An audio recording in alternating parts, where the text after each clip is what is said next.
نحمده ونصلي ونسلم على رسوله الكريم وخاتم النبيين وعلى آله وأزواجه وأصحابه وأتباعه أجمعين۔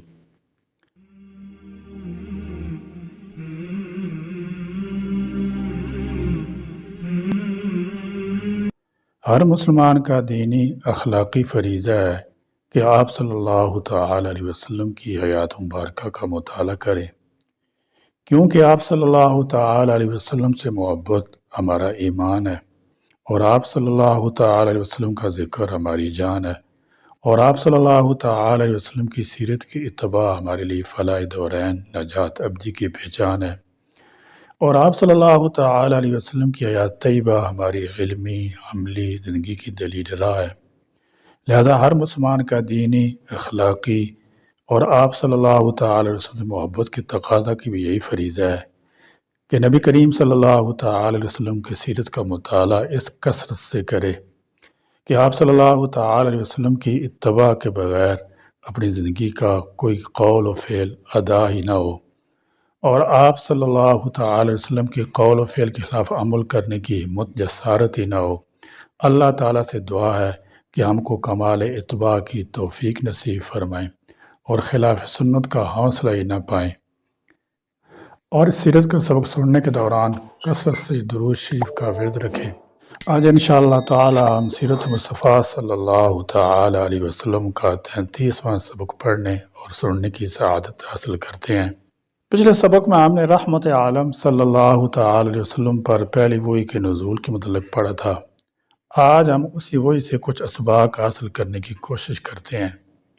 اقرا سے مراد صرف پڑھنا ہی نہیں تھا، بلکہ یہ تو ایک ایسی رمز تھی جو کسی انسان کے مثبت عمل کرنے اور منفی عمل سے دور رہنے پر دلالت کرتی ہے۔ پہلی وحی کا پہلا کلمہ اقرا یہ کہنا چاہتا ہے کہ اپنے رب کے نام سے پڑھو، اسی کے نام سے چلو پھرو، اسی کے نام سے بات کرو اور اسی کے نام سے عمل بجا لاؤ، اور اگر کسی بات سے رکے ہو تو مناسب ہے کہ وہ رکنا بھی اسی کے نام سے ہو۔ اور آخر کار آیت کا معنی یہ بنتا ہے، اے مخاطب تو اپنی تمام زندگی میں تن بدن کو اللہ تبارک و تعالیٰ کی بارگاہ تک پہنچنے کے اسباب بنا لے۔ اور قرآن کی سب سے پہلی نازل ہونے والی آیت زندگی کے ایک مثبت اور تعمیری پہلو یعنی اللہ تعالیٰ کے نام سے پڑھنے اور تعلیم حاصل کرنے پر ابھارتی ہے۔ تو بعد میں ایسی آیات بھی نازل ہوئیں جو بہت واضح انداز میں اور بڑی صراحت سے منفی اعمال سے منع بھی کرتی ہیں۔ اللہ تعالیٰ فرماتا ہے وَلَا تَأْكُلُوا مِمَّا لَمْ يُذْكَرِ اسْمُ اللَّهِ عَلَيْهِ وَإِنَّهُ لَفِسْقٌ، اسے نہ کھاؤ جس پر اللہ کا نام نہ لیا گیا ہو، اور بے شک حکم عدلی ہے بتوں کے لیے جانور ذبح کیے جانے کی جگہ پر۔ جانور ذبح کرنا فسق ہے، کیونکہ یہ اللہ کی رضا کے لیے ذبح نہیں کیے گئے اور ان پر اللہ تعالیٰ کا نام نہیں لیا گیا۔ اس بنا پر ہم کہہ سکتے ہیں کہ جس چیز پر بھی اللہ تعالیٰ کا نام نہیں لیا گیا اس سے بچنا ضروری ہے، اور اس چیز کا استعمال کرنا ایسا فسق ہے جس کا درجہ یوں گھٹتا اور بڑھتا ہے۔ یوں اسلام نے اپنی تاریخ کے پہلے لمحے یعنی پہلی وحی کے نازل ہوتی ہمیں اخلاص کے عروج پر پہنچا دیا اور تقوی کی آغوش میں دے کر احسان کے اعلیٰ درجے پر فیض کر دیا اور سچائی کے بلند مقام پر پہنچا دیا۔ جب تمام تر زندگی اللہ کے لیے وقف ہے تو جھوٹ، دکھاوا، نفاق، دھوکہ، غیر اللہ کو اعمال دکھانے کی کوئی گنجائش باقی نہیں رہی۔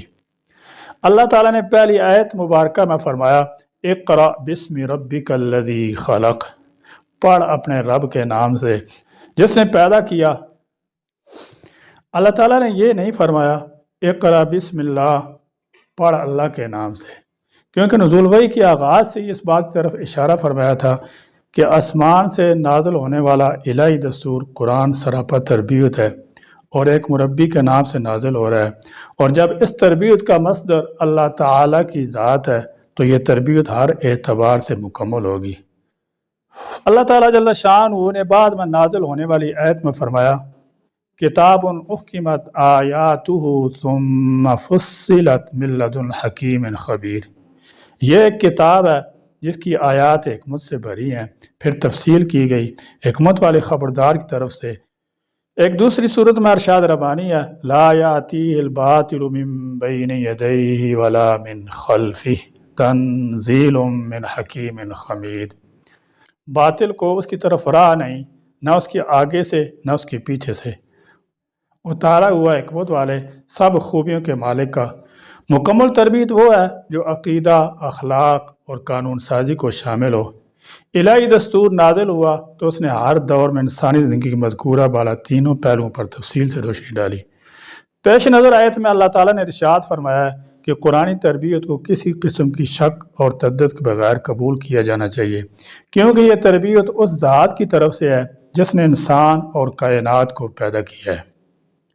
جو قوم علم و فن سے عاری اور فکر و دانش سے محروم ہو، خواہ وہ کتنی بڑی تعداد رکھتی ہو، لیکن اس کی حیثیت مٹی کی ڈھیر کی سی ہے جو ہمیشہ پاؤں تلے روندی اور قدموں کے نیچے بچھائی جاتی ہے۔ اسلام وہ مذہب ہے جس نے اپنی آمد سے اول دن سے علم پر زور دیا ہے۔ پیغمبر اسلام صلی اللہ تعالی علیہ وسلم جس سماج میں پیدا ہوئے اور نبوت سے سرفراز کیے گئے، اس میں کیا کچھ برائیاں اور کوتاہیاں نہیں تھیں۔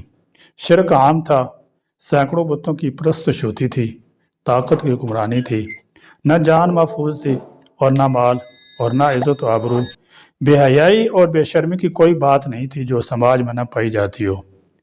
بظاہر خیال ہوتا ہے کہ ان حالات میں انسانیت کے نام اللہ تعالیٰ کا پہلا پیغام توحید و خداوندی کی دعوت اور شرک و بت پرستی کی تردید کا آنا چاہیے تھا، کہ اسلام کی پوری تعلیم کا لب لباب اور خلاصہ یہی خدا کی وحدانیت کا تصور ہے، یا پھر پہلی وہی ظلم جور کی مذمت اور عدل و انصاف کی ترغیب کی بابت ہونی چاہیے تھی، کیونکہ انسان سب سے زیادہ ضرورت مند ایسے سماج کا ہوتا ہے جو پرامن ہو، ظلم و زیادتی سے محفوظ ہو اور بقا و باہم کے اصول پر قائم ہو۔ لیکن غور فرمائیے کہ آپ صلی اللہ تعالی علیہ وسلم پر جو پہلی وحی نازل ہوئی، اس میں صراحتاً ان باتوں کا کوئی ذکر نہیں، بلکہ فرمایا گیا ہے کہ اپنے رب کے نام سے پڑھیے جو تمام کائنات کا خالق ہے۔ یعنی پیغمبر کے ذریعے انسانی کو جس بات کی دعوت سب سے پہلے دی گئی ہے وہ تعلیم ہے، کیونکہ علم ایسا سرچشمہ ہے جس سے تمام بلائیاں پھوٹتی ہیں اور تمام مفاسد کا مداوع ہوتا ہے۔ اس لیے امام مالک رحمۃ اللہ تعالی نے فرمایا کہ علم روشنی ہے۔ اگر کسی مکان میں اندھیرا ہو تو اس میں چور اور ڈاکو کا داخل ہونا بھی آسان ہوتا ہے، اور وہ سانپ کیڑوں کی بھی آماجگاہ بن جاتا ہے۔ ان میں سے ہر ایک کا الگ الگ مقابلہ دشوار ہے، لیکن چراغ جلا دیا جائے اور مکان روشن ہو جائے تو نہ چور اور ڈاکو کو گھر میں آنے کا حوصلہ ہوگا، نہ سانپ کیڑے اس مکان کو اپنا ٹھکانہ بنائیں گے۔ علم کو روشنی کہہ کر آپ نے اس حقیقت کی طرف اشارہ فرمایا ہے، ہر برائی کو الگ الگ دور کرنا اور ان کا علیحدہ علیحدہ مقابلہ کرنا آسان نہیں، لیکن تمام برائیوں اور مفاسد کا اصل سرچشمہ جہالت اور محرومی علم ہے۔ کسی سماج میں جب علوم نبوت کی روشنی آ جائے تو خود بخود اس کی برائیاں دور ہوں گی اور علم و دانش کی آگ ان کو پھونک کر رکھ دے گی، اور علم کے اصول کو ہر مسلمان کا مذہبی فریضہ مقرر فرمایا۔ آپ صلی اللہ تعالی وسلم نے فرمایا کہ انسان کی موت کے بعد بھی 3 چیزوں کا اجر اسے پہنچتا رہتا ہے، من جملہ ان کے ایک ایسا علم ہے جس سے اس کے بعد بھی لوگوں کو نفع پہنچتا رہے گا۔ افسوس کہ جس امت کو سب سے پہلے پڑھنے کی تعلیم دی گئی اور اس کے ہاتھوں میں قلم تھمایا گیا، وہ یہ ہے کہ آج جہالت، ناخواندگی اور تعلیم سے محرومی اس کی وجہ امتیاز بنی ہوئی ہے، اور دبی کچلی قومیں بھی اس میدان میں اسے پیچھے چھوڑ چکی ہیں۔ ایک ایسی قوم کے لیے جس نے سینکڑوں سال پوری دنیا کی طول عرض پر حکومت کی ہے، آج بھی اس کا کوئی خطہ نہیں جہاں اس کی فرمان روائی اور عظمت رفتہ کے ایلیمنٹ اور قلب نگاہ کو محرت کر دینے والے نقوش موجود نہ ہوں، مگر عظمت رفتہ کے یہ نقوش آج ہمارا منہ چڑھاتے ہیں اور زبان حال سے ہم پر کہہ کر ذہن ہے کہ عجیب قوم ہے کہ جس کے حال کو اس کے ماضی سے کوئی رشتہ نہیں ہے۔ اس ذلت، پستی اور خرابی حالات سے نکلنے کے لیے اس کے سوا اور کوئی صورت نہیں کہ مسلم محلوں، آبادیوں کے گلے کوچوں میں تعلیم کی ایسی تحریک چلائی جائے جیسے الیکشن میں امیدوار ووٹوں کی بھیک مانگتا ہے۔ مسلمان پوری قوم کو اپنا خاندان حکومت تصور کریں، وہ اپنے بچوں کی تعلیم پر بھی توجہ دیں، اور پڑوسیوں کی بھی خبرگیری کریں کہ کہیں ایسا تو نہیں کہ کوئی طالب علم پڑھتے پڑھتے رک گیا ہو، معاشی نامواری نے اس کے بڑھتے ہوئے قدم تھام لیا ہو، یا وہ نفسیاتی کم حوصلگی کا شکار ہو گیا ہو۔ ایسے بچوں کا حوصلہ بڑھائیں اور اجتماعی طور پر سماج کے لیے ایسے بچوں کی تعلیمی کفالت قبول کریں۔ اس کے ساتھ ہی ایسی درسگاہیں قائم کریں جن کا نصب العین قوم کی خدمت ہو، جو تعلیم کو تجارت اور روپاؤں کو ٹکسال نہ سمجھتے ہوں بلکہ پوری امت کو ایک خاندان سمجھ کر ان کی خدمت کے لیے میدان عمل میں اترے ہوں، جن کو ہوٹلوں اور معمولی کارخانوں میں کم سے مسلمان بچوں کا برتن دھونا، جھاڑو دینا تڑپا دیتا ہو، جن کے چہرے بشرے سے ذہانت ہویدا ہو اور جن کی آنکھیں ان کی اندرونی ذکاوت فراس کی چگلی کھاتی ہیں۔ ہمارا خوابیدہ نصیب جاگ نہیں سکتا جب تک قوم کے سربراہ آوردہ لوگوں میں پوری قوم کے لیے درد اور کھسک پیدا نہ ہو۔ مسلمانوں کی پس حالی ان کی کروٹوں کو بے سکون اور ان کی آنکھوں کو بے آرام نہ کر دے۔ مسلم تعلیمی ادارے مکان کی تعمیر کی بجائے انسان کی تعمیر کی طرف متوجہ نہ ہوں، جو تعلیم و تعلم کو تجارت کی بجائے عبادت کا درجہ دینے پر آمادہ نہ ہوں، اور پوری قوم میں یہ احساس نہ جاگے کہ تعلیم ہی سے ہماری تقدیر وابستہ ہے، یہ ہماری شہرگ ہے، اور اس سے معرومی کے بعد کسی قوم کے لیے باعزت طور پر زندہ رہنا ناممکن ہے۔ اب بھی نہ جاگے تو خدا ہی بہتر جانتا ہے کہ کیا حالات پیدا ہوں۔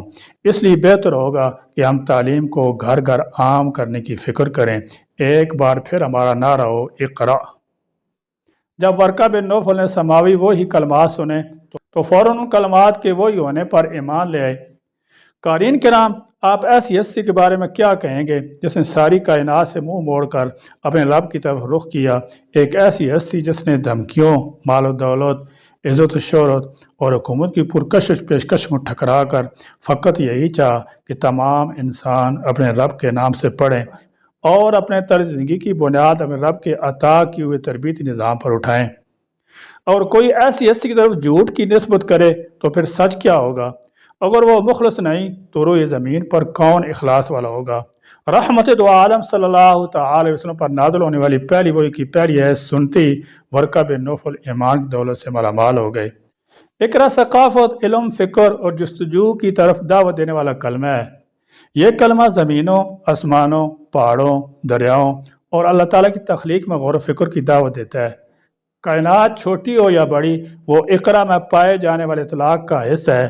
یہ کلمہ کسی قسم کی حد بندی یا پابندی سے آزاد ہے۔ ہاں، ایک قید ضرور ہے کہ یہ جستجو اور غور و فکر اللہ تعالیٰ کے نام سے ہی ہو۔ اس کلمہ کے نازل ہوتی ہی اسلام دیگر صفات کے ساتھ ساتھ علم کے رنگ میں بھی رنگا۔ وَقُلْ رَبِّ زِدْنِی عِلْمًا، اور عرض کرو کہ اے میرے رب مجھے علم زیادہ دے۔ یہ دعا بندہ مومن کی شعارات میں سے ایک ہے، اور جس کے 2 دن ایک جیسی گزر جائیں وہ خسارے میں ہے، اور جس کی نیکیوں میں اضافہ نہ ہو وہ یقیناً خسارے میں ہے۔ کیا علم والا اور بے علم برابر ہیں؟ اللہ تبارک و تعالیٰ نے ہمیں قرآن کی کثیر آیات میں اپنی یہ نعمتیں یاد دلائی ہیں کہ اس نے دن رات، سورج چاند، زمین آسمان اور جو کچھ ان کے درمیان ہے ہمارے لیے مسخر فرمایا ہے۔ اللہ تعالیٰ کی طرف سے اپنی نعمتوں کی یاد دہانی کا واضح مطلب یہ ہے کہ مسلمان اللہ تعالیٰ کی طرف سے عطا کی گئی ہدایت کو دل و جان سے اپنائیں اور علم و آگاہی کے ذریعے وہ سب کچھ مسخر کر لیں جو اللہ تعالیٰ نے انسان کے لیے بنایا ہے، اور انسانی کی فلاح کے لیے مشاہدہ اور تجربات کو بنیاد بنا کر کائنات کو مسخر کر لیں۔ اسلام میں علم و آگاہی مادہ امور تک محدود نہیں، کیونکہ اس حوالے سے اسلامی نقطہ نظر مغربی مفکرین کے جدید نقطہ نظر سے کہیں زیادہ وسعت اور گہرائی والا ہے، کیونکہ مغربی مفکرین کا نظریہ مادی امور تک محدود ہے۔ اسلام تسخیر کائنات کی ترغیب دیتا ہے، مگر وہ تسخیر کائنات کو بندہ مومن کی منزل نہیں بتاتا۔ اہل ایمان کی منزل قرآن کی اس آیت میں متعین کی گئی ہے، وَأَنَّ إِلَىٰ رَبِّكَ الْمُنْتَهَىٰ، اور یہ کہ بے شک تمہارے رب ہی کی طرف انتہا ہے۔ اس کے علاوہ فرمان الہی ہے، اقرأ بِاسْمِ رَبِّكَ الَّذِي خَلَقَ، پڑھ اپنے رب کے نام سے جس نے پیدا کیا۔ اللہ کا یہ حکم بھی ہمیں مذکورہ بالا منزل کا پتہ دیتا ہے۔ اللہ تعالیٰ نے اس امر کی طرف براہ راست متوجہ کیا ہے۔ علم عبادت ہے۔ اگر ہمیں بحیثیت مسلمان اللہ کی راہ میں تسخیر کائنات کا حکم دیا گیا ہے اور ہمیں اس امر پر اللہ کی رضا کی امید دلائی گئی ہے، تو ہم اپنے اس عمل کے ذریعے کائنات کی خالق کی بارگاہ کی طرف توجہ کرنے والے ہوں گے، تسخیر کائنات کو منزل بنانے والے شمار نہ ہوں گے۔ اس نقطۂ نظر سے تسخیر کائنات کا عمل بھی عبادت ہے۔ رحمت دو عالم صلی اللہ تعالی علیہ وسلم کا ارشاد ہے، جس کی ہجرت اللہ اور اس کے رسول کی طرف ہوگی تو اس کی ہجرت اللہ اس کے رسول کی طرف ہی شمار ہوگی، اور جس کی ہجرت دنیا کی طرف ہوگی وہ دنیا کو حاصل کر لے گا، اور جس کی ہجرت عورت کی طرف ہوگی وہ اس سے نکاح کر لے گا۔ بخاری نے اپنے صحیح حدیث میں روایت کیا ہے، اس حدیث کے تناظر میں تسخیر کائنات کا عمل اللہ تبارک و تعالیٰ کی طرف ہجرت اور متوجہ ہونا ہے۔ یہ عمل اللہ تعالیٰ کے نام سے پڑھنے کے مترادف ہے، اور یہ عمل اقرأ باسم ربک الذی خلق کے دائرے میں شامل ہے۔ علم اگر صحیح بنیادوں پر استوار ہو تو وہ اگرچہ مادی حوالے سے ہو، اسلام میں عبادت ہی شمار کیا جائے گا، اور ایسا نہ کبھی ہوا اور نہ ہی آئندہ ہوگا کہ اسلام علم کی راہ میں رکاوٹ بنا ہو یا کبھی رکاوٹ بنے۔ دین کے علم سے لا تعلق ہونے کا مسئلہ یورپ کی پیداوار اور اسلام کی روح سے کوسوں دور ہے۔ قرآن حکیم نے تو رحمت دو عالم صلی اللہ تعالی علیہ وسلم پر نازل ہونے والی پہلی وحی کے دن سے ہی علم کی ترغیب دی ہے۔ اسلام کی اسی ترغیب نے عصر حاضر کے اس سائنسی نہج و اسلوب کو بنیاد فراہم کی ہے جسے جدید ٹیکنالوجی کہا جاتا ہے۔ اسی علم کی بنیاد پر مغرب میں ایک عظیم تہذیب پروان چڑھی جو آئے دن اپنی گہرائیوں میں سے کسی نئی چیز کو اجاگر کرتی رہی ہے۔ اس امر میں کچھ شک نہیں کہ اسلامی تہذیب نے مغربی دنیا کو علمی، سائنسی اور تہذیبی بنیادیں فراہم کی ہیں۔ نیز مغربی تہذیب کو مختلف دائروں میں کثیر علمی حقائق سے آشنا کیا ہے۔ حضرت عبداللہ بن عمر رضی اللہ تعالی عنہ فرماتے ہیں کہ رسول کریم صلی اللہ تعالی علیہ وسلم نے فرمایا، علم کو قید کر لو۔ میں نے عرض کی، اسے قید کرنا کیا ہے؟ ارشاد فرمایا، علم کو لکھ لینا، اسے قید کرنا ہے۔ یہ پہلی وحی کی آخری آیت ہے جس میں یہ اشارہ بھی موجود ہے کہ آپ صلی اللہ تعالی وسلم کو وہ علم دیا جا رہا ہے جو جاننے کے لیے آپ صلی اللہ تعالی وسلم عرصہ سے بےتاب تھے، اور اس نے آپ کو اپنا نبی بنا لیا ہے۔ علم الانسان ما لم یعلم، اور انسان کو وہ کچھ سکھایا ہے جو وہ نہیں جانتا تھا۔ پہلی وحی ان 5 آیات پر مشتمل تھی۔ سیرت کی مطالعہ کی برکت سے مسلمان کے اندر حکمت و دانائی، بصیرت و فراست میں ترقی ہوتی ہے اور دور اندیشی پیدا ہوتی ہے، جس سے آدمی خطرات و نقصانات سے بچا رہتا ہے اور ایک محتاط زندگی گزارنے کا عادی ہوتا ہے۔ اس کے علاوہ سرور کونین، آقائے نامدار، تاجدار مدینہ حضرت محمد رسول اللہ صلی اللہ تعالی وسلم کی حیات مبارکہ کا بار بار مطالعہ کرنے اور آپ صلی اللہ تعالی علیہ وسلم کی سیرت سے متعلق بارہا بیانات سنتے رہنے کے بے شمار فوائد ہیں۔ سیرت مصطفیٰ صلی اللہ تعالی علیہ وسلم مزید واقعات انشاءاللہ تعالی سبق نمبر 34 میں پڑھیں گے۔ اللہ تعالی ہمیں آپ صلی اللہ تعالی کی سیرت مطہرہ پڑھنے اور اس پر عمل پیرا ہونے کی توفیق بخشے۔ آمین۔ وآخر دعوانا الحمدللہ رب العالمین۔